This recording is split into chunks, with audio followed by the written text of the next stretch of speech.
Hey Johnny, happy birthday Happy birthday, John. for Bill too. I wrote a little roast which I had intended to deliver at your birthday party, but since you don't want it delivered at your birthday party, and since I'm not going to be there, I'm going to just read you what I wrote. We will miss you guys. So, John is 60. Wow. Well, since I'm 65, I guess John was 13 when I first met him. Can you only imagine John at 13? Oh my God. I was a freshman in college and had had the great good fortune of being placed in a dorm with John's older sister, Nancy. Nancy liked to regale us with stories of her wacky family in Winnetka. We knew all about how darling Gigi was at age 3 and how cute little Danny was too. Whoa, that was a long time ago. And then there was brother John, the kid who was always messing up, always changing schools, always in trouble. Wasn't there a story about his school burning down and John looking on with glee?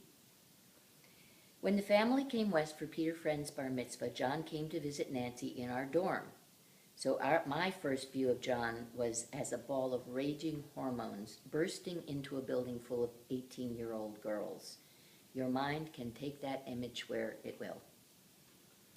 Over those 4 years in college, I came to know all the members of the family pretty well, and after graduation, I accompanied them to Switzerland for a winter stay and functioned as a tutor for Danny and Gigi, who'd been taken out of school. They were my best buddies and primary companions for 3 months there, and it was in that context that John arrived for a short visit.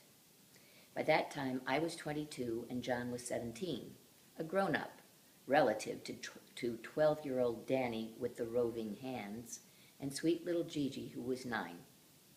I was pretty starved for pure companionship and welcomed the opportunity to smoke some pot with John and take a break from the kids. On one particularly frustrating day, John got very clever, a precursor to his bursts of imagination later in life which have served him well.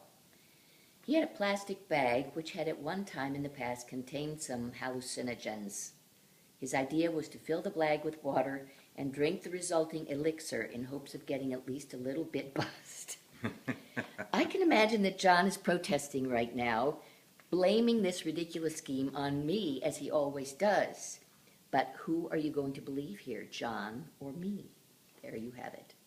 Anyway, it didn't work. John went home, and we have often recalled this bonding experience and had a good laugh. But here you are now, Johnny, all grown up at 60. Finally, a macher, a mensch, productive, philanthropic, a loving husband to Lisa, and the father of 3 fantastic boys. But all that doesn't fool me.